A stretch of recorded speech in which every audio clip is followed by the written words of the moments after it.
ॐ अज्ञानतिमिरान्धस्य ज्ञानाञ्जनशलाकया चक्षुरुन्मिलितं येन तस्मै श्रीगुरवे नमः। श्रीचैतन्यमनोभीष्टं स्थापितं येन भूतले स्वयं रूपः कदा मह्यं ददाति स्वपदान्तिकम्। नमो विष्णुपदाय कृष्णप्रेष्ठाय भूतले श्रीमते भक्तिवेदान्तस्वामिनिति नमः। नमस्ते सरस्वती देवे गौरवाणी प्रचारिणे निर्विशेष शून्यवादी पाश्चात्यते सतारिणे। जय श्री कृष्ण चैतन्य प्रभु नित्यानंद श्री अद्वैत गदाधर श्रीवासादि गौर भक्त वृंद। हरे कृष्णा कृष्ण कृष्ण हरे हरे, हरे हरे राम राम राम हरे हरे। ओम नमो भगवते वासुदेवाय।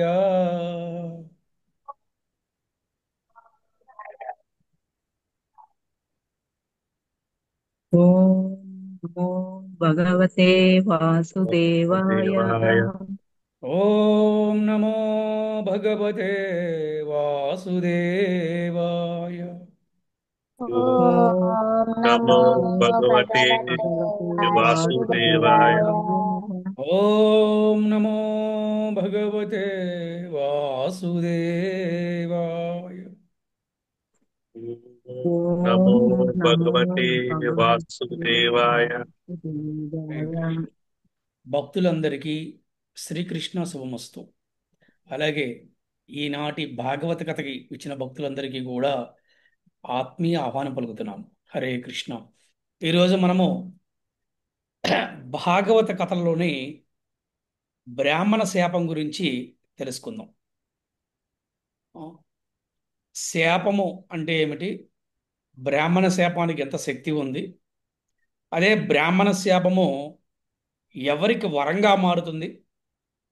అదే బ్రాహ్మణ శాపము ఎవరికి నష్టంగా మారుతుంది అనే విషయం గురించి ఈరోజు మనం చెప్పుకునే ప్రయత్నం చేద్దాం.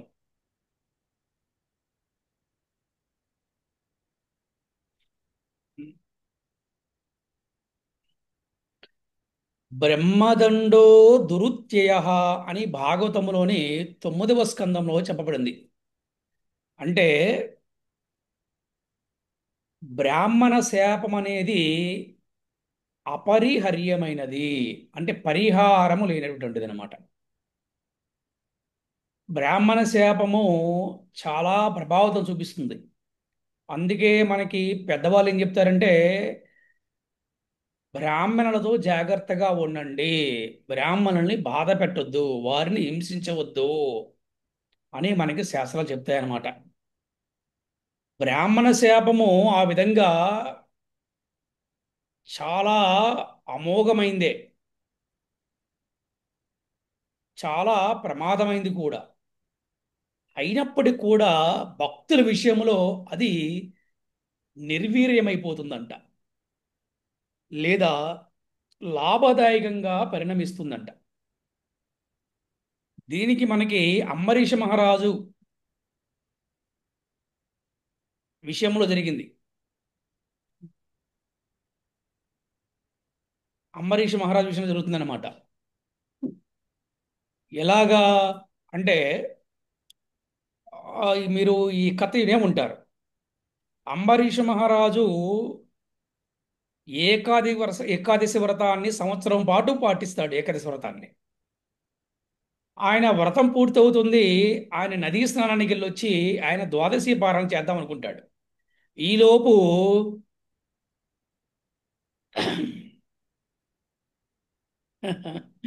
ఆ మహర్షి పేరేంటి? టక్ మన బ్రెయిన్లో గుర్తురావట్లేదు. దూర్వాస దుర్వాస మహర్షి. దుర్వాస మహర్షి వస్తారు. ఆ దుర్వాస మహర్షి తెలిసిందే కదా, ఆయన గొప్ప బ్రాహ్మణోత్తముడు.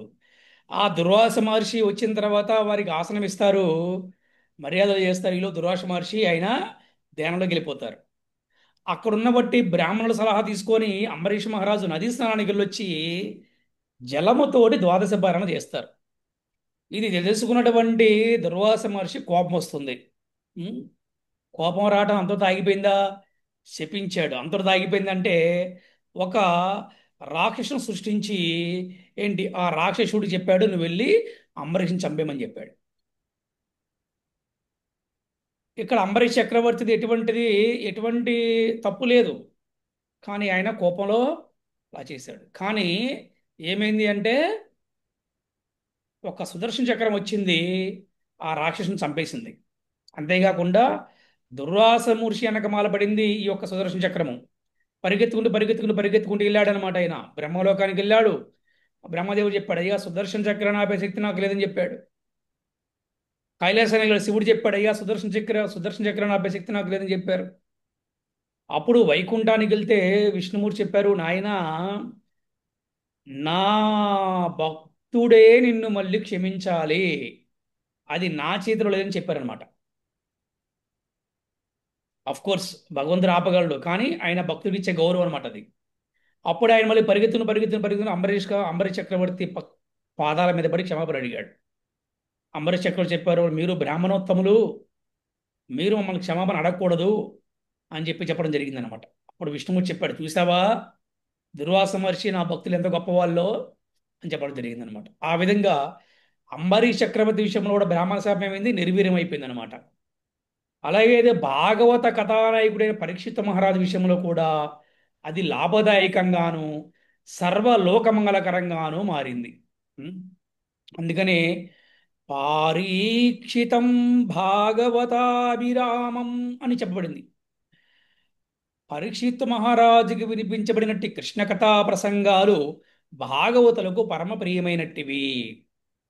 దుఃఖ వినాశమే కృష్ణ కథాశ్రవణం యొక్క ముఖ్య ప్రయోజనము.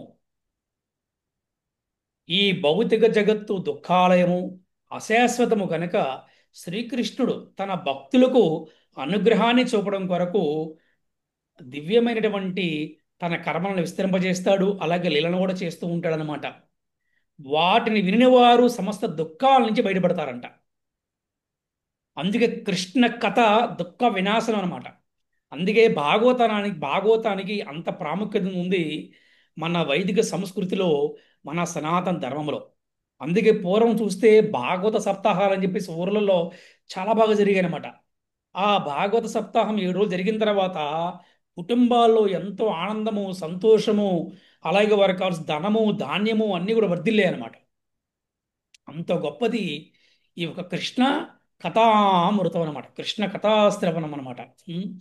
అలాగే యుద్ధరంగములో ఆ ప్రత్యర్థులు చూసినటువంటి అర్జునుడికి ఆవహించినటువంటి విషాదం ఏదైతే బాధ దుఃఖం ఉందో అదేమైంది, భగవద్గీత ఉదయించడానికి కారణమైనట్లయింది అనమాట. ఇప్పుడు అదే గనక అర్జునుడు వెళ్ళి డైరెక్ట్ యుద్ధం చేస్తే భగవద్గీత వచ్చే అవకాశం లేదు. సో భగవద్గీత అందరికీ ప్రచారం అంత బాగా అయ్యే అవకాశం లేదు. కానీ ఎప్పుడైతే అర్జునుడికి ఒక విషాదం వచ్చేసింది, ఒక విషాదం ఆవహించేసింది అనమాట యుద్ధం చేసే ముందు, అప్పుడు అర్జునుడు అడిగాడు, ప్రత్యర్థులు నేను చూడాలని చెప్పి కోరుకున్నాడు. అప్పుడు శ్రీకృష్ణ భగవానుడు వెళ్ళి ప్రత్యర్థులను చూపించాడు. అప్పుడు యుద్ధం చేయడం నిరాకరించాడు అర్జునుడు. అందుకు మళ్ళీ అర్జునుడిని మోటివేట్ చేయడం కోసం, అర్జునుడికి ఒక ఆత్మవిశ్వాసాన్ని కలిగించడం కోసం, అర్జునుడికి తన కర్తవ్యాన్ని గుర్తు చేయడం కోసం శ్రీకృష్ణ భగవానుడు భగవద్గీతని బోధించడం జరిగింది. అంటే భగవద్గీత బోధించడానికి కారణం ఎవరు? అర్జునుడు అనమాట. అర్జునుడు. అలాగే పరీక్షిత్ మహారాజుకి సంప్రాప్తించినట్టి బ్రాహ్మణ శాపము భాగవత కథ ఉదయానికి కారణమైందనమాట. చూసారా? అంటే ఇక్కడ ఏంటి, భక్తులకి వచ్చే కష్టము వల్ల లాభమేగా, నష్టం ఉండదు అనమాట. గుర్తుపెట్టుకోవాలి. భక్తులకు వచ్చే కష్టం వల్ల తాత్కాలికమైనటువంటి చిన్న బాధ ఉంటుంది, కానీ దీర్ఘకాలమైనటువంటి ఆనందము, సంతోషము, కీర్తి, ప్రతిష్ట వస్తాయన్నమాట. చూడండి, ఈ రోజున ఎవరైనా భగవద్గీత అనగానే అర్జునుడు గుర్తుకొస్తాడు, కృష్ణుడు గుర్తుకొస్తాడు. చూసారా? అలాగే భాగవత అనగానే పరీక్షిత్ మహారాజు గుర్తుకొస్తారు, సుఖదేవ గోస్వామి గుర్తుకొస్తారు. ఆ విధంగా పరీక్షిత్ మహారాజుకి బ్రాహ్మణ శాపం రావటం వల్ల ఏది వారం రోజుల్లో నీవు ఆ, అంటే తక్షకుడు కాటుతోటి నువ్వు మరణిస్తావని బ్రాహ్మణుడు శాపం ఇచ్చాడు. తక్షణం అంటే పాము కాటుకి అనమాట. అదేమైంది, భాగవత కథకి కారణమైంది అనమాట. అయ్యో నేను వారం రోజులు చనిపోతుంది ఏడుస్తూ కూర్చోలేదు ఆయన. బంధువులకి స్నేహితులు పిలిచి అందరితో బాధపడలేదు ఆయన. అందరూ జాలి చూపిస్తారని ఎక్స్పెక్ట్ చేయలేదు ఆయన. ఏం చేశాడంటే అక్కడ ఆ గంగా నది ఒడ్డున ఒక ఆసనం వేశాడు. అన్ని లోకాల అధిపతులందరూ కూడా ఆహ్వానం పంపించాడు. నేను వారం రోజులు శరీరం విడిచిపెడుతున్నాను, మీలో ఎవరైనా వచ్చి నేను ఏమి చేస్తే భగవద్ధామం వెళ్తాను, నేను ఏమి చేస్తే నాకు మోక్షం వస్తుంది, నేను ఏమి చేస్తే నాకు మళ్ళీ జన్మ ఉండదు, మీరెవరన్నా ఉత్తములోరా మీరందరూ బోధించమని చెప్పేసి ఆయన పరీక్షిత్ మహారాజు అడిగాడనమాట. ఆ సమయంలో అక్కడ వ్యాసదేవుడు ఉన్నాడు, నారదుల వారు ఉన్నారు, బ్రహ్మ ఉన్నాడు, శివుడు ఉన్నాడు, ఎంతో మంది ఉన్నారు అక్కడ.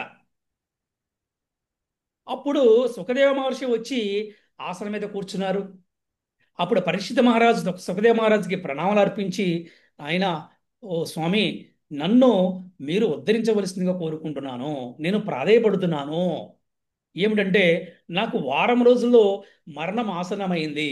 ఈ వారం రోజుల్లో నేను ఏమి చేస్తే నేను భగవద్ధామానికి వెళ్ళని పడడం జరిగింది. అప్పుడు సుఖదేవ మహర్షి వారం రోజులు అంటే 7 పగలు 7 రాత్రులు నిరంతరాయంగా భాగవతాన్ని కీర్తించారు సుఖదేవ మహారాజు. భాగవత శ్రవణం చేశారు పరీక్షిత మహారాజు. చూసారా? అదే గనక బ్రాహ్మణ శాపం లేకపోతే భాగవత కథ అనేది మనకి ఉదయించేది కాదనమాట. అందుకని భక్తులు ఎప్పుడూ కూడా ఎటువంటి శాపానికి భయపడరు. అలాగని ఎవరి పట్ల అహంకారంతో ఉండరు. ఏంటి, వాళ్ళు శాపాన్ని కూడా వరంగా భావిస్తారనమాట. ఉమ్, ఆ విధంగా నారదల వారు జరిగింది. ఆ విధంగా పరీక్షిత మహారాజు కూడా జరిగింది అనమాట. ఈ విధంగా అంధకార బంధురమైన కలియుగములో గీతా భాగవతాలే వెలుగు చూపే కరదీపికలని చెప్తున్నారనమాట. అంధకార బంధురమే కదా ఈ కలికాలం అంతా కూడా. ఎక్కడ చూసినా ఎవరికి జ్ఞానం ఉంటారు, అందరూ అజ్ఞానులే ఉంటారు చూస్తే గనక. ఉం, ఇటువంటి అజ్ఞాన అంధకారంలో కొట్టిపోయేటటువంటి బద్ధజీవులకి ఏంటి, జ్ఞాన దీపాన్ని వెలిగించడం కోసమే గీతా భాగవతులు ఉన్నాయి. వాటిని బోధించడం కోసమే ఆచార్యులు ఉన్నారన్నమాట. ఈ విధంగా పరమ భాగవతులైన అర్జునుడు, పరీక్షిత్ మహారాజే మనందరికీ కూడా వెలుగును చూపే మహితాత్ములయ్యారు. ఉం? తాతగారు భగవద్గీత కారణమైతే మనముడు భాగవతానికి కారణమయ్యాడు. ఉం? తాతగారు అంటే ఎవరు? అర్జునుడు. మనముడు అర్జునుడు. అంటే ఎవరు? పరీక్షిత్ మహారాజు. కృష్ణుడు. బ్రాహ్మణ శాపము ఏ విధంగా పరీక్షిత్ మహారాజుకి లాభదాయకంగాను సమస్త మానవాళికి మంగళప్రదంగాను మారిందో తెలుపడమే ప్రస్తుతమైనటువంటి ఈ కథ ముఖ్య అంశము, ముఖ్యమైన విషయం అన్నమాట. అది తెలుసుకుందాం. ఏంటి పరీక్షిత్ మహారాజు లాభం అంటున్నారు, ఏంటి అనేవి, అసలు ఏంటి పరీక్షిత్ మహారాజు బ్రాహ్మణ శాపం ఎలా వచ్చింది అనే దాని గురించి ఇప్పుడు మనం తెలుసుకునే ప్రయత్నం చేద్దాం. పరీక్షిత్ మహారాజు తల్లి గర్భములోనే శ్రీకృష్ణుని మహిమను దర్శించాడు అతను. ఎంత ఎంత అదృష్టవంతుడు చెప్పండి, ఎంత పరమ భాగ్యవంతుడు చెప్పండి. ఆ, ఎవడన్నా పుట్టిన తర్వాత, ఈ భూమి మీద పుట్టిన తర్వాత ఆ, జపాలు తపాలు ఏంటి, ఎన్నెన్నో సంస్కారాలు, యజ్ఞాలు, యాగాలు, పూజలు, వ్రతాలు, ఉత్సవాలు ఏంటి, ఇవన్నీ చేస్తూ ఉంటే కానీ ఎవరికో ఒకరికి మాత్రమే దొరికేటువంటి భగవంతుడి దర్శనము పరీక్షిత్ మహారాజుకి తల్లి గర్భములే శ్రీకృష్ణుడి యొక్క దర్శనం దొరికింది. అంతకన్నా పరమ భాగ్యవంతుడు ఇంకెవరుండో చెప్పండి. అందుకే పరీక్షిత్ మహారాజు పరమ భాగ్యవంతుడయ్యాడు, పరమ భాగవతోత్తముడు అయ్యాడు అనమాట. అంతేకాకుండా జన్మించిన తరువాత ఆయన పరమ భాగవతులైన తాతగారుల పెంపకంలో పెరిగాడు. ఎవరు? పాండవుల పెంపకంలో పెరిగాడు. అంతేకాకుండా ఈ పరీక్షిత్తు మహారాజు చిన్నప్పుడు ఆ కృష్ణుడి విగ్రహాలతో ఆడుకునేవాడంట అండి. అందుకనే బ్రాహ్మణ శాపం కలిగిందని తెలిసినప్పుడు కూడా అతడు ఏమాత్రం కూడా భయపడలేదంట. ఆ, తనకు మృత్యు కలగబోతుందని తెలిసినప్పటికీ ఆ, ఎటువంటి బాధ, చింత, దుఃఖము ఏమీ లేదంట. ఓహో అవునా, నాకు శాపం వచ్చిందా, ఓకే, నేను మరణించవలసి వచ్చిందనుకో, అది కూడా భగవంతుడి యొక్క సంకల్పమని తెలుస్తాను. తెలిసాడు అలాగే. భగవంతుడి యొక్క ప్రసాదం ఏదైనా సరే భక్తునికి అది దివ్యవరంగా పరిణమిస్తుంది. ఈ విధంగా తలచడమే విశుద్ధ భక్తుని యొక్క లక్షణము. చూడండి, మరణాన్ని కూడా ప్రసాదంగా భావించాడు పరీక్షిత మహారాజు. అందుకే పరిస్థితి ఏమిటండి, భాగవతోత్తముడయ్యాడు. పరమ భాగవతోత్తముడయ్యాడు అనమాట. అదే భక్తి లేకపోతే నేను చనిపోతున్నాను, నేను చనిపోతున్నాను గోలగోల పెట్టేస్తారనమాట. ఆ, అది. సో భక్తుడికి, భక్తుడు కాని వాడికి భేదం అది అనమాట. భక్తుడు ఏమనుకునంటే ఈ శరీరమే కదా వెళ్ళిపోయేది. దేర్ ఈజ్ ఏ అంటారంటే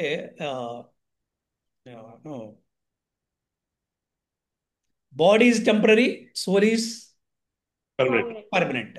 permanent. There is a expiry date for body, but there is no expiry date for expiry. Soul. Soul. Soul. So అటు ఈ యొక్క భావన ఎవరికి ఉంటుంది అంటే భక్తుడికి ఉంటుంది.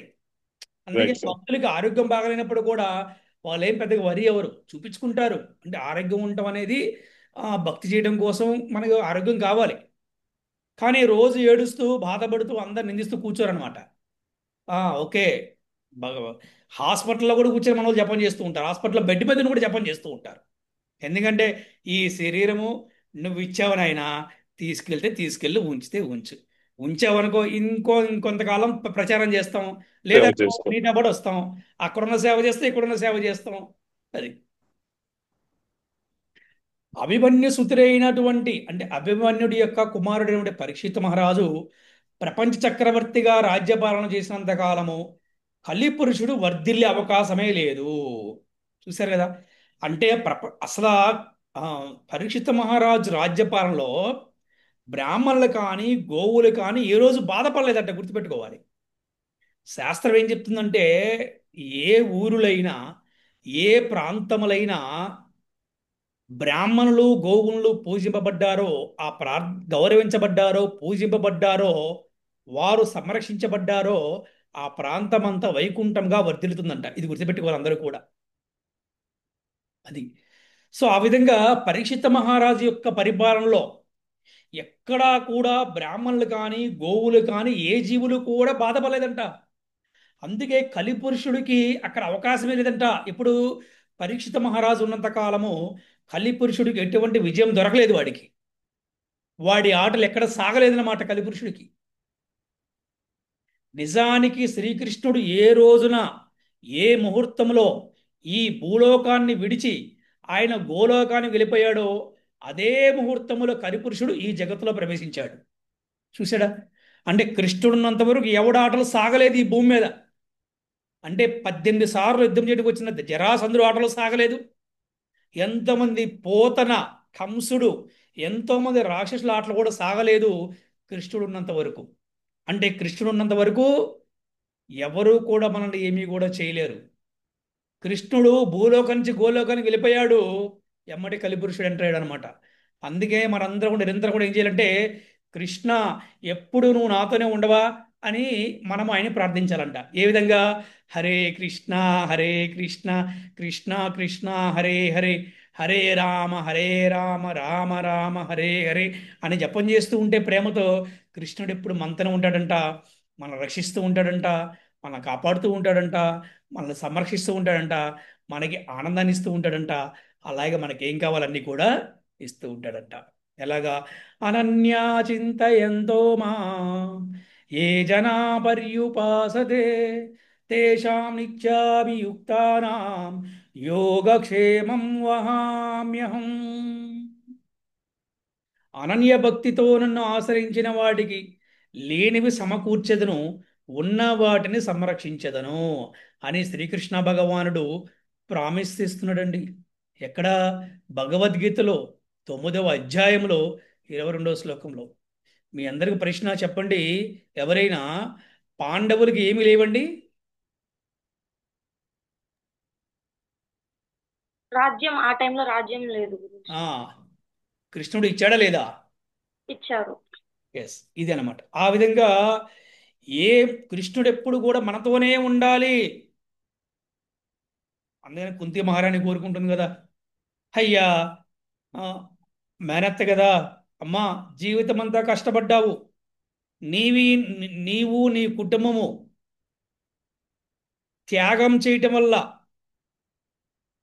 ఈ రోజున ఈ హస్తినాపురానికి విజయం వచ్చింది. ధర్మ సంస్థాపన, ధర్మాన్ని పునఃస్థాపన చేయడం కోసం మీరు మీ కుటుంబము కలిసి నాకు మీరు సహాయం చేశారు. ఎందుకంటే ఇది నా బాధ్యత కాబట్టి.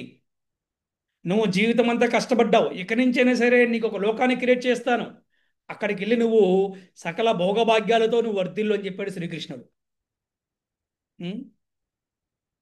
అప్పుడు ఏం చెప్పింది కుంతీదేవి, చెప్పండి ఎవరైనా.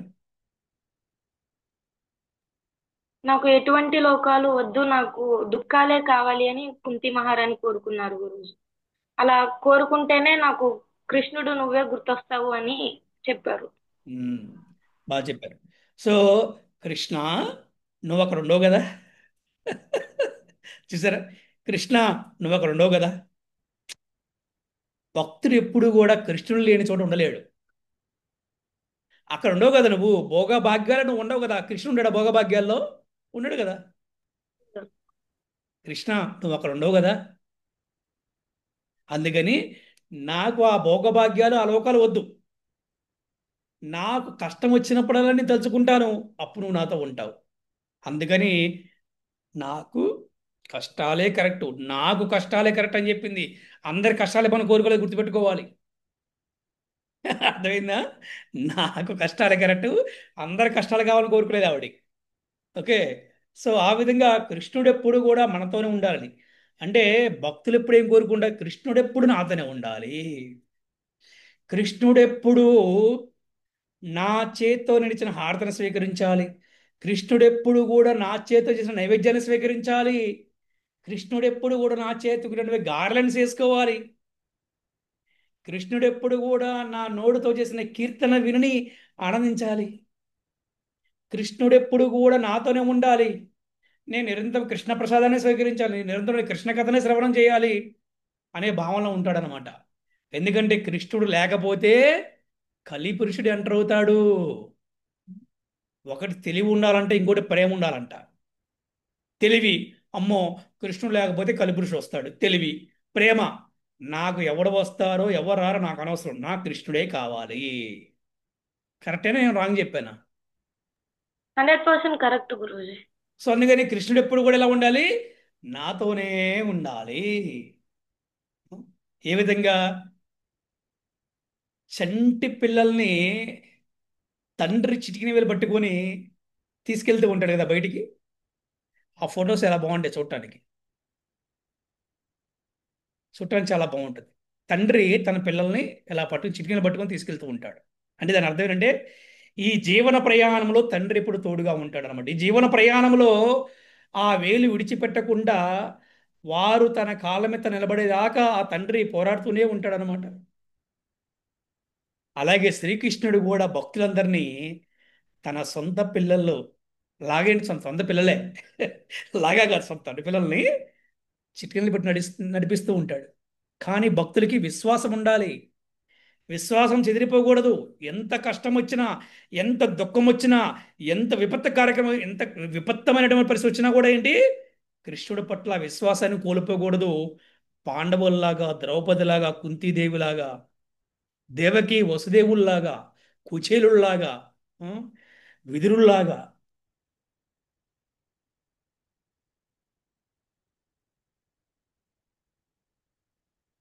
అందుకని కలియుగంలో ఒక ప్రత్యేక లక్షణం ఉందంట. కలిపురుషుడు వచ్చాడు కరెక్టే, కలిపురుషుడు ఉంటాడు. నిన్న మనం చెప్పుకున్నాం కదా, ఎవరైనా చెప్పండి, కలిపురుషుడు ఎక్కడ ఉంటాడు? ఎక్కడైతే మాంసభక్షణ, వ్యభిచారము, మద్యప మద్యపానము, జంతువధ ఇవి ఎక్కడైతే ఉంటాయో ఆ ప్రదేశాలలో కలిపురుషుడు ఉంటారు. ఎస్. సో కలిపురుషుడు ఉంటాడు. అలాగే ఈ కలియుగంలో ఒక మహాలక్షణం, గొప్ప గొప్ప లక్షణం ఉందంట, ఒక ప్రత్యేక లక్షణం ఉందంట. అదేమిటంటే, ఎవరైతే హరినామ సంకీర్తన చేస్తారో వారు కలి ప్రభావాన్ని నుంచి తప్పించగలుగుతారు. ఈ యుగములో మంగళకర కార్యాలు శీఘ్రంగా శుభఫలాలను ఇస్తాయి. నిజానికి ఈ యుగములో పుణ్యకర్మ ఫలాలు కేవలము పుణ్యకర్మ సంకల్పము ద్వారానే మనిషికి సిద్ధిస్తాయి.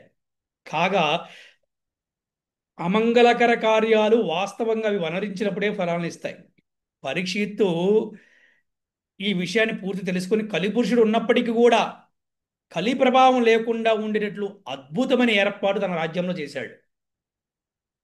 ఏంటంటే కలిపురుషుడు ఉండటానికి ప్రత్యేకమైన స్థానాలు కేటాయించడమే కాకుండా నిరంతరం కూడా పవిత్రంగా ఉండటానికి కృష్ణనామ సంకీర్తనను తన రాజ్యమంతా కూడా విస్తృతంగా ప్రచారం చేశారన్నమాట. ఆ విధంగా అతడు తన రాజ్య ప్రజలను కలిబంధనం నుండి రక్షించాడు. కలిపురుషుడు మహాబలవంతుడని మందబుద్ధులు భావించినప్పటికీ ధీరులైన వారు భీతి చెందరని పరిస్థితి భావించాడు. అందుకే అతడు కలియుగమను గూర్చి ఏ విధంగానూ చెడుగా ఆలోచించలేదు. ధీరులంటే ఎవరు? ధీరులంటే ఎవరంటే భక్తులు అనమాట.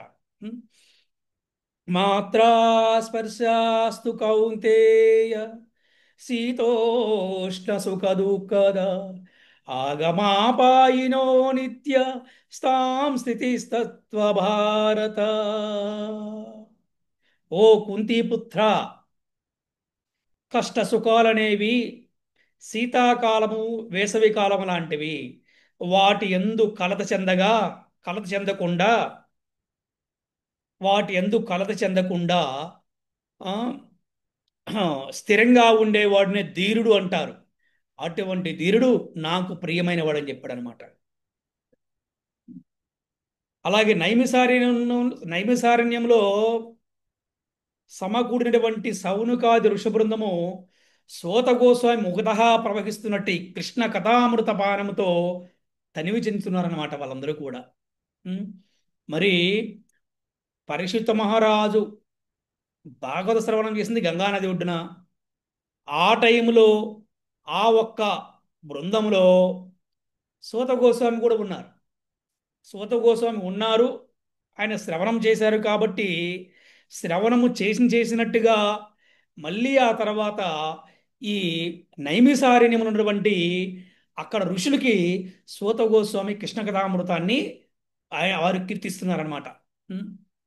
ఆ విధంగా వారు ఈ యొక్క ఋషులు అంటే సౌనికాది ఋషులందరూ కూడా మొదట్లో తలపెట్టినటువంటి ఆరంభించిన యజ్ఞాన్ని ఆపివేసి ఇప్పుడు కృష్ణ కథాపానం చేస్తున్నందుకు తామెంతో ఆనందిస్తున్నామని వారు చెప్పారనమాట.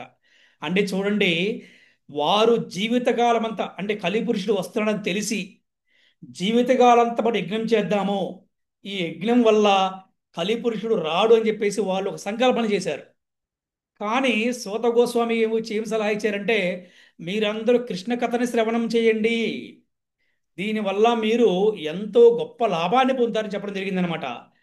ఆ లాభం అంటే ఆనందం, నిత్యం ఆనందం అనమాట. ఆ విధంగా సౌనకా దృష్టిలందరూ కూడా కృష్ణ కథామృత పానంతో వారందరూ కూడా తన్మయత్వములో చెందుతున్నారనమాట. ఎంతో ఆనందిస్తున్నామని చెప్తున్నారు వాళ్ళందరూ కూడా. విమలములైన కృష్ణ కథలను ఇంకా తమకు చెప్పండి అని వారు ప్రార్థించారంట. చూసారా, విమలములైన అంటే మలము కానిది, అర్థమైందా? అంటే మలినము కానిది విమలములైన కృష్ణ కథలను ఇంకా తమకు చెప్పండి అని వారు ప్రార్థించారంట. అలాగా వ్యాస కుమారుడైనటువంటి సుఖదేవ గోస్వామి ద్వారా పరీక్షిత్తు కృష్ణ కథలను వినడానికి దారి తీసిన వృత్తాంతాన్ని తమకు చెప్పమని అడిగారు. ఏ కథా విషయమైతే పరీక్షిత్తుకు సుఖదేవుని ద్వారా వినిపించబడినదో అది భాగవతులకు అత్యంత ప్రియమైనదని వారు అన్నారు. సౌనకాది ఋషుల శ్రద్ధను, ఉత్సాహాన్ని గమనించిన సూత గోస్వామి వారిని అభినందించి పరీక్షిత్తు భాగవత శ్రవణం చేయడానికి కారణభూతమైనట్టి వివరాలను తెలపడం ప్రారంభించాడు. ఇప్పుడు వస్తుంది అసలు కథ. అసలు పరీక్షిత మహారాజుకి బ్రాహ్మణ శాపం ఎందుకు వచ్చింది? ఇక్కడ మీరు ఒక విషయం తెలుసుకోవాలి.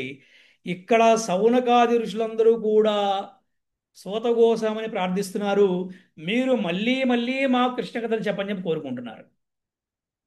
అలాగే క్లాసులో ఉన్న వాళ్ళందరూ కూడా మీరు మళ్ళీ మళ్ళీ మళ్ళీ క్లాసులు చెప్పని అడిగినందుకు కానీ మీరు బాగా ఇంట్రెస్ట్కి వస్తే కనుక ఇంకా బాగా చెప్పగలుగుతాం అనమాట. అర్థమైందా? శ్రోత యొక్క ఉత్సాహాన్ని బట్టి, శ్రోత యొక్క శ్రద్ధను బట్టి ఈ భాగవత శ్రవణము కానీ కీర్తనము కానీ చాలా బాగా జరుగుతుంది. కేవలం కీర్తించేవాడే ఇంట్రెస్ట్ ఉన్నాడు అనుకోండి, మరి శ్రవణం చేసేవాడు ఇంట్రెస్ట్ లేకపోతే అంతగా బాగోదనమాట. అంటే ఇది ఒక అమృతం లాంటిది అనమాట. ఈ అమృతాన్ని ఆస్వాదించాలి, ఈ ఆనందాన్ని అనుభవించాలి, కృష్ణుడిని మన హృదయంలో పెట్టుకోవాలి. కృష్ణ ప్రేమ మనకు కావాలి అంటే ఏంటి? శ్రవణం చేసేవారు శ్రద్ధతో ఉండాలి, ఉత్సాహంతో ఉండాలి. అలాగే కీర్తించేవారు కూడా శ్రవణం శ్రద్ధతోటి ఉత్సాహంతో ఉండాలన్నమాట. ఉం? అది ఆ విధంగా సూత గోస్వామి ఇప్పుడు మొదలు పెడుతున్నారు ఏమని? అసలు పరీక్షిత్ మహారాజు భాగవత శ్రవణం చేయడానికి కారణం ఏమిటి? ఇప్పుడు మొదలవుతుంది అసలు కథ అన్నమాట. అసలు పరీక్షిత్తుకు ఎందుకు బ్రాహ్మణ శాపం వచ్చింది?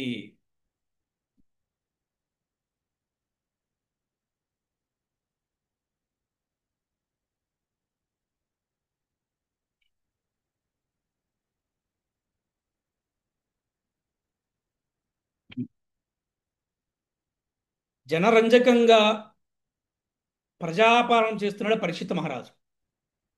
ఎంత గొప్ప ప్రపంచ చక్రవర్తి అంటే ఎక్కడా కూడా అధర్మం అనేది లేదు. చాలా బ్రహ్మాండంగా పరీక్షిత్ మహారాజు రాజ్య పరిపాలన చేస్తున్నాడు. ఆ విధంగా ఒక రోజు ఆయన అడవికి వేటకెళ్ళాడు.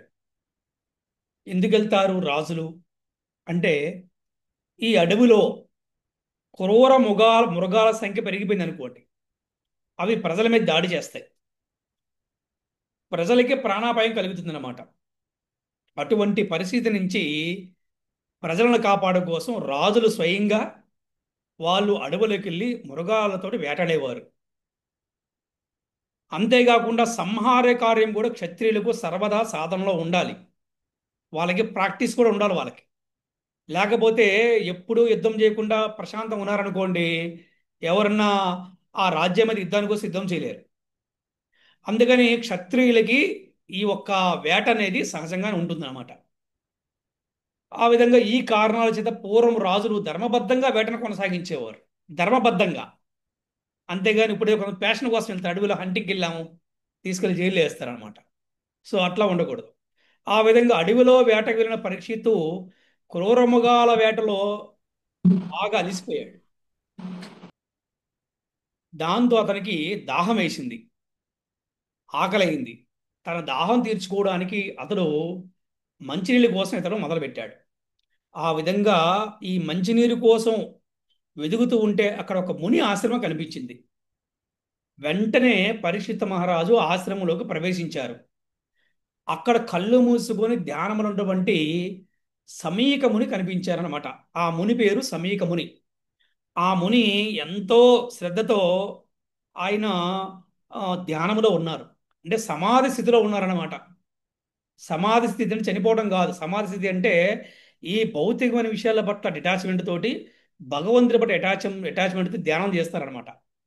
అలాగే ఆయన జింక చర్మాన్ని కూడా ధరించి ఉన్నారంట. ఆ విధంగా ఆయన ఆమ్, ధ్యానంలో ఉన్నారు. కానీ పరీక్షిత్ మహారాజు నీళ్లు కావాలని ఆయన్ని అర్థించాడంట. అంటే అడిగారు, అంటే ప్రాధేయపడ్డారని కూడా దాని మీనింగ్ అర్థించారంటే, అంటే రిక్వెస్ట్ చేశారనుకోండి. అయితే ఆయన ధ్యానంలో ఉన్నాడు కాబట్టి ఆయన రెస్పాండ్ అవ్వలేదు. తాను ఆశ్రమంలోకి రాగానే ఆహ్వానము చెప్పకపోవడము, ఆసనాన్ని సమర్పించకపోవడము, అలాగే ఏ మాట కూడా పలకపోవటము, అడిగినా కూడా నీళ్ళు ఇవ్వకపోవడము పరీక్షిత్తుకి కోపం వచ్చింది. పరీక్షిత్ మహారాజు కోపం వచ్చింది. అది తనను నిర్లక్ష్యం చేయడమని అతను భావించాడు. దానికి అతనికి విపరీతమైన కోపం వచ్చింది. ఎంతటి పేదవాడైనా సరే ఇంటికి వచ్చిన అతిథిని మంచి మాటలతో సంతృప్తిపరిచి కూర్చోవడానికి ఆసనం ఇచ్చి కొన్ని మంచినీళ్ళని ఇవ్వాలని అతిథి ధర్మం చెప్తుంది. అతిథి దేవో భవ అంటారనమాట. కానీ ఆశ్రమంలో ప్రవేశించినప్పుడు ఆ ఎటువంటి రాజ రాజాకి ఉపయోగించే ఆహ్వానం కానీ సత్కారానికి ఊహించలేదు. కానీ కనీస మర్యాద కూడా లోపించేసరికి అతను కోపం వచ్చింది. సహజంగా క్షత్రియులు రాజులు అందులో యుద్ధం చేసి వచ్చాడు. ఆ యుద్ధం చేసినప్పుడు అంటే వేటకెళ్ళి వచ్చాడు. ఆ క్రోధం అనేది అలాగా ఉక్రోషం ఆవేశం ఉంటుంది. అలా జరిగిందనమాట. అప్పటికే బాగా అలిసిపోయినట్టు ఉన్న పరీక్షిత్ మహారాజు కోపం రావడం సహజమే. ఆయనకి కోపం వచ్చింది. అయినా భక్తుడు ఎప్పుడు కూడా ఎవరి మీద కూడా కోపాన్ని ప్రదర్శించడు. ముఖ్యంగా పరీక్షిత్ మహారాజు తన ప్రజలను కన్నబిడ్డల్లాగా చూసుకుంటాడు. అలాగే చూచేవాడు, చూస్తున్నాడు కూడా. అటువంటి మహనీయునికి ఒక మునిపైన కోపం కలగడం అనేది భగవన్ నిర్ణయం అని చెప్పాల్సి వస్తుందని చెప్తున్నారు ఆచార్యులు. మరి పరీక్షిత్ మహారాజు చాలా మంచివాడు. అసలు ఎవరికి కూడా ఆయన హాని చేయడు, ఎవరిని బాధ పెట్టడు. అటువంటి వాడి కోపం వచ్చిందంటే ఇది భగవంతుడి నిర్ణయం అని చెప్పాల్సి వస్తుందని చెప్తున్నారు ఆచార్యులు అనమాట. వెంటనే అతడు ఏం చేశాడంటే, అక్కడ ఒక చనిపోయిన పాము ఉంది, ఆ పామును తీసుకొని ఏంటి ఆ ముని మెల్ల వేసేసి పరీక్షిత్ మహారాజు వెళ్ళిపోయాడు ఆ కోపంతో. ఆ, సాధారణ వ్యవహారాలు ఈ విధంగా ప్రవర్తించడం సహజమైనప్పటికీ ముని విషయంలో పరిస్థితు ఈ ప్రకారంగా వ్యవహరించడం అనేది చాలా కష్టంగా అనిపిస్తుంది. కానీ ఇది భగవత్ సంకల్పమే కానీ వేరే కూడా కాదు అని మనం అందరం కూడా అనుకోవాలన్నమాట. ఈ విధంగా ఈ పరీక్షిత్ మహారాజు తిరిగి ఇంటికి వచ్చేసాడు. ఆ తర్వాత ఈ ఒక సమీక ముని ఒక కొడుకు పేరు శృంగి. ఆ కొడుకు వార్త తెలిసింది.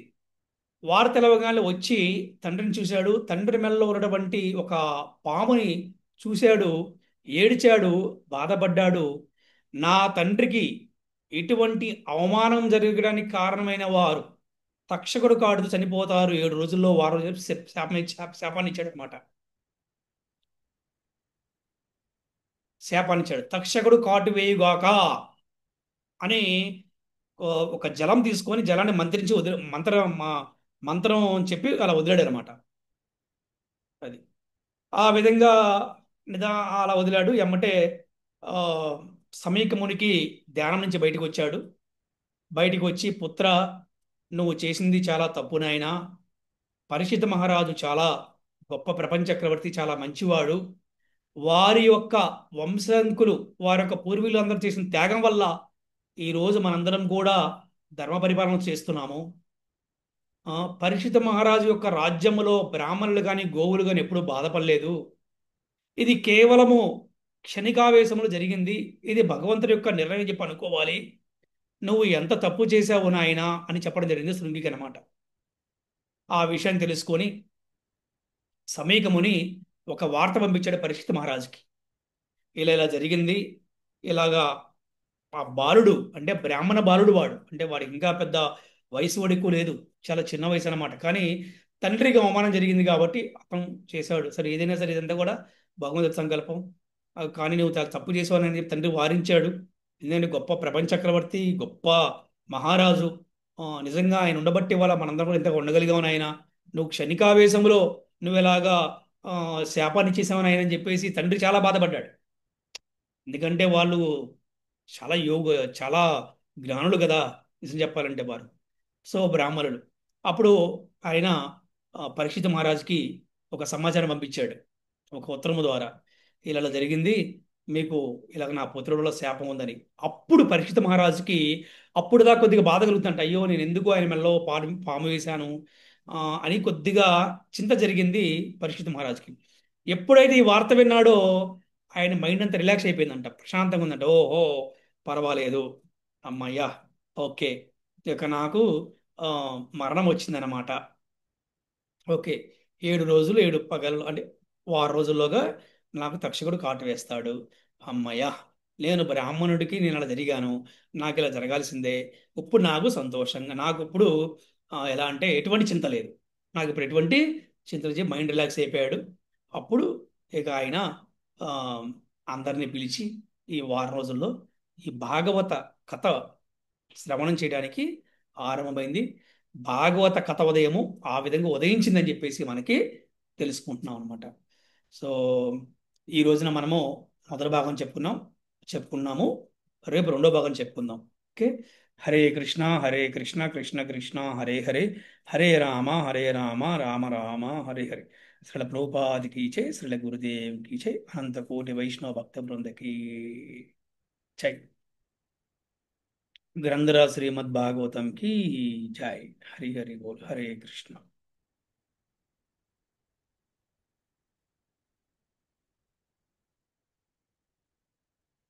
హరే కృష్ణ. ఈరోజు మనం చెప్పుకున్నటువంటి ఆ, ఈ యొక్క ఆ, భాగవత కథల్లో బ్రాహ్మణ శాపం గురించి మనం చెప్పుకున్నాము.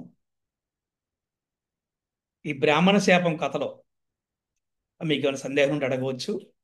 అలాగే ఈ కథ ద్వారా మీరేం తెలుసుకున్నారో కూడా తెలియచేయవచ్చు. హరే కృష్ణ. పరీక్షిత్ మహారాజు వేటాడటం అనేది ప్రజలను రక్షించడం కోసం. అంటే ఆ ఒక్క మృగాలు, క్రూర మృగాలు రాజ్యంలోకి వచ్చి ప్రజలని భయభ్రాంతులను చేసి ప్రజల్ని చంపే ప్రయత్నం కూడా చేస్తే ఒక్కోసారి. అలాగే వేరే దేశస్థులు మన దేశంలోకి వచ్చి యుద్ధం చేస్తే మన దేశ ప్రజలు చచ్చిపోతే దానివల్ల చాలా నష్టం జరుగుతుంది. కాబట్టి మన దేశ ప్రజల్ని, దేశ సంపత్తిని, దేశ ఆర్థికమైన పరిస్థితిని కూడా దెబ్బతీసే ప్రయత్నం జరుగుతుంది. కాబట్టి దేశ సరిహద్దుల్లో సైనికులు యుద్ధం చేస్తూ ఉంటారు. ఇక్కడ రాజు వేటాడుతూ యుద్ధం చేయటం అనేది ప్రామాణికము. దానికి అఫీషియల్గా ఏమంటారంటే ఆమోదం ఉంది. అలాగే ఆర్మీలో కానీ నేవీలో కానీ వాళ్ళు చేసే యుద్ధానికి ప్రభుత్వం యొక్క అనుమతి ఉంది, ప్రభుత్వం యొక్క ఆమోదం ఉంది. అక్కడ వాళ్ళు ఎంతమందిని చంపినా వాళ్ళకి ఎటువంటి శిక్ష లేదు. ఇంకా అవార్డులు, రివార్డులు ఇస్తారు. అదే ఆర్మీ వాడు, అదే ఆర్మీ వారు ఆ, ఇంటి సెలవులకు వచ్చినప్పుడు, ఇంటి దగ్గర ఏదైనా గొడవ జరిగినప్పుడు ఈయన కానీ గన్ను తీసుకుని ఇంటి పక్కన కాలిస్తే ఇతను తీసుకెళ్లి జైల్లో వేస్తారు. అనుకోవచ్చు, ఈయన ఆర్మీ సోల్జర్ కదా, పాకిస్తాన్లో వందల మందిని మట్టి మట్టి పెట్టాడు కదా, అటువంటి వాడు ఇంటి పక్కన ఒకరిని చంపేస్తే ఏంటి అని చెప్పేసి. అది దేశం కోసం, ధర్మం కోసం, రాజ్య ప్రజల కోసం అక్కడ యుద్ధం చేస్తారు. అది గవర్నమెంట్ చెప్పింది, గవర్నమెంట్ పర్మిషన్ ఉంది, అక్కడ అథారిటీ ఉందన్నమాట. కానీ ఇంటి దగ్గర జరిగిన గొడవకి కేవలం అతనిలో ఉన్న కోపాన్ని తీర్చుకోవడం కోసం, స్వలాభం కోసం చంపుతాడు అనమాట. తేడా ఉంది దానికి దీనికి. కరెక్టేనా చెప్పండి. ఉంది గురు, డిఫరెన్స్ ఉంది.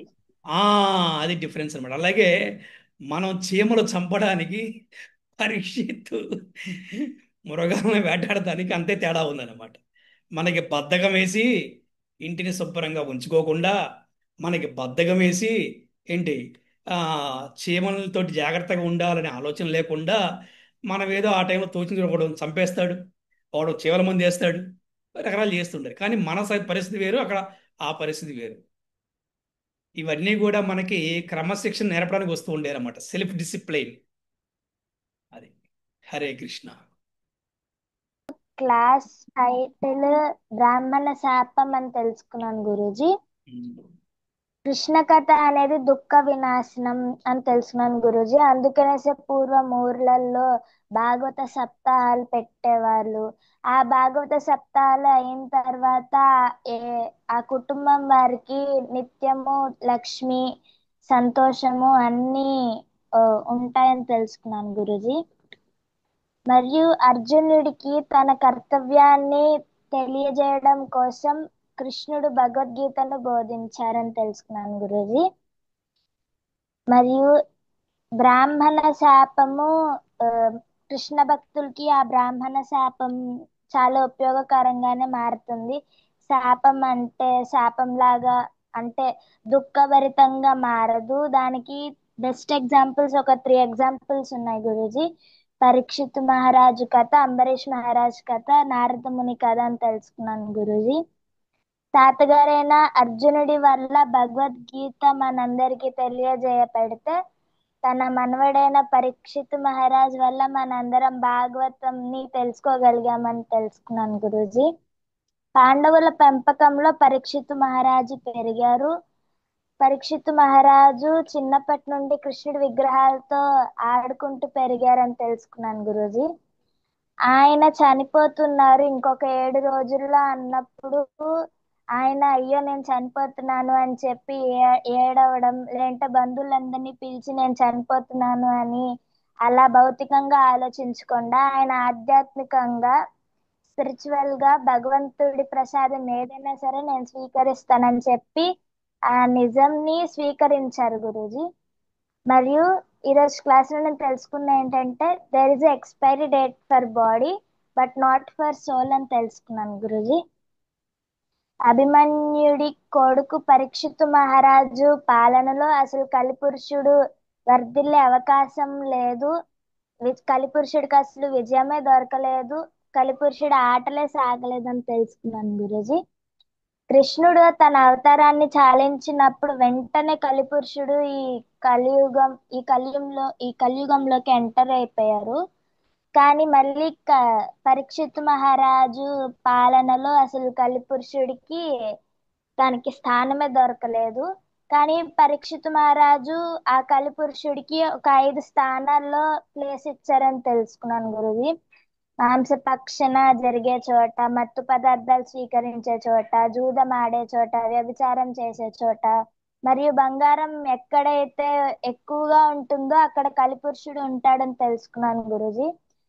ఈ ప్లేసెస్ అసలు ఈ సంఘటనలు తన రాజ్యంలో జరగకూడదని చెప్పి నిత్యము హరినామ సంకీర్తనని తన రాజ్యం అంతా విలజిల్లారని తెలుసుకున్నాను గురూజీ. మొత్తం స్ప్రెడ్ చేశారని తెలుసుకున్నాను.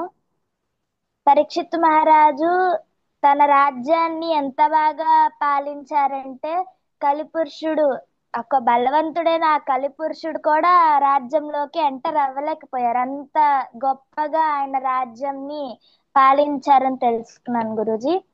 మరియు సౌమికాది ఋషులు నైమిసారణ్యంలో వాళ్ళు చేసే ఆ యజ్ఞంని కూడా ఆపేసి సూత గోస్వామి ద్వారా కృష్ణుడు యొక్క భాగవత లీలల్ని భాగవత కథలని విన్నారని తెలుసుకున్నాను గురూజీ. వాళ్ళు సూత గోస్వామిని ఇలా అడిగారనమాట, మలము కాని విమలమైన కృష్ణ కథలని చెప్పమని వాళ్ళు ప్రాధేయపడ్డారు. వారి ఉత్సాహంని తెలుసుకొని వారి ఉత్సాహంని చూసి సూత గోస్వామి కూడా చాలా అభినందించారని తెలుసుకున్నాను గురూజీ. హరే కృష్ణ గురూజీ. హరే కృష్ణ, వెరీ గుడ్, చాలా చాలా బాగా చెప్పారు. ఇలాగే మీరు ప్రతి క్లాస్కి కంటిన్యూ అవ్వాలి. Hare Krishna, thank you. దగ్గరికి రాక్షసి వచ్చినప్పుడు అంబరీష్ మహారాజు భగవంతుడికి శరణాగతి ఓపికతోటి ఉంటారు కదా, అంటే భగవంతుడు అన్ని చూసుకుంటాడు అని. చూసారా, మంచి విషయం చెప్పారు మీరు. చూసారా, భగవంతుడికి ఎవరైతే సంపూర్ణ శరణాగతి పొందుతారో భగవంతుడు అందరినీ చూసుకుంటాడు. బాగుంది, అన్ని చూసుకుంటాడు. మంచి విషయం చెప్పారు. అవును. ఇంకా అలాగే మన అంబరీష్ మహారాజు పాముని వేస్తాడు కదా, పరీక్షిత్ మహారాజు ఆ, పాముని అంటే ఆయనకి క్రోధంలో అలా వేస్తారు కదా ప్రభుజీ. అవును. అప్- ఆ క్రోధం అంటే నాకు కూడా ఇంతకు ముందు చాలా కోపం వచ్చేది ప్రభుజీ, ఉమ్, చికాకుగా అలాగా. కాకపోతే ఇప్పుడు కొంచెం కంట్రోల్ గానే ఉన్నాను. అది కొంచెం కంట్రోల్ చేసుకోవాలి ప్రభుజీ. ఎలా కంట్రోల్ ఉమ్, చేసుకుంటున్నారు? జపం చేయటం వల్ల, అవునా? అవును ప్రభుజీ. Very good. అయితే ఒక చిన్న స్టోరీ చిన్నప్పుడు విన్నా ప్రభుజీ, తాతయ్య వాళ్ళు చెప్తుంటే. మన పరీక్షిత్ మహారాజు ఇట్లా పామునేసేటప్పుడు ఆయన కిరీటం పెట్టుకుంటారు కదా గోల్డ్ది. అయితే ఆయన 5వ స్థానం బంగారానికి ఇచ్చారు కదా. అప్పుడు ఆ కలిపురుషుడు ఆ కిరీటంలోకి వెళ్ళడం వల్ల అలా చేశారు, పాము మెల్లో వేశారని విన్నాను ప్రభుజీ. తర్వాత ఆయన ఇంటికి వెళ్ళి ఆ కిరీటం తీసేసినప్పుడు ఆయనకి రియలైజేషన్ వస్తుంది, నేను తప్పు చేశాను. అదొక స్టోరీ విన్నాను ప్రభుజీ. చాలా కథల ప్రచారం ఉంటాయి. ఎందుకంటే జంతువు చనిపోయాడు కాబట్టి ఆయన కలిపురుషుడు ఆవగించాడని, వేటకెళ్ళాడు కాబట్టి. సో కథలు చాలా ఉంటాయి. ఓకే, ఏదేమైనా ఆయనకి శాపం అనేది వరలాగా మారింది పరీక్షిత్ మహారాజ్కి. ఓకే, ఇంకేమని చెప్తారు? ఇంకేం okay, so Hare Krishna, thank you. Hare Krishna Krishna Krishna Hare Hare, Hare Rama Rama Rama Hare Hare. Hare Hare Krishna Hare Krishna Krishna Hare Hare Rama Hare Hare Hare Rama Hare Rama Krishna Rama Krishna Krishna Hare Hare Hare Rama Hare Hare Krishna Krishna Krishna Hare Hare Hare Rama Hare Hare Srila Hare Prabhu Krishna Hare पूरे वैष्णव भक्त वृंद की जय हरि हरि बोल हरे कृष्ण హరే కృష్ణ గురూజీ, దండోత్ప్రణాం గురూజీ. ఈ రోజు బ్రాహ్మణ శాపం వలన ఏ విధంగా పరీక్షణ్ మహారాజుకి లాభదాయకంగా సమస్త మానవాళికి ఎలా మంచి జరిగిందో ఈ రోజు గొప్ప వక్త అయినటువంటి మీ నోటి నుంచి ఈ రోజు తెలుసుకున్నాము Guruji. Thank you so much Guruji. Hare Krishna Guruji. Hare Krishna all glories to Srila Prabhupada Hare Krishna Krishna Prabhuji దండవాద ప్రణామములు. दंड प्रणाम माता जी हरे कृष्ण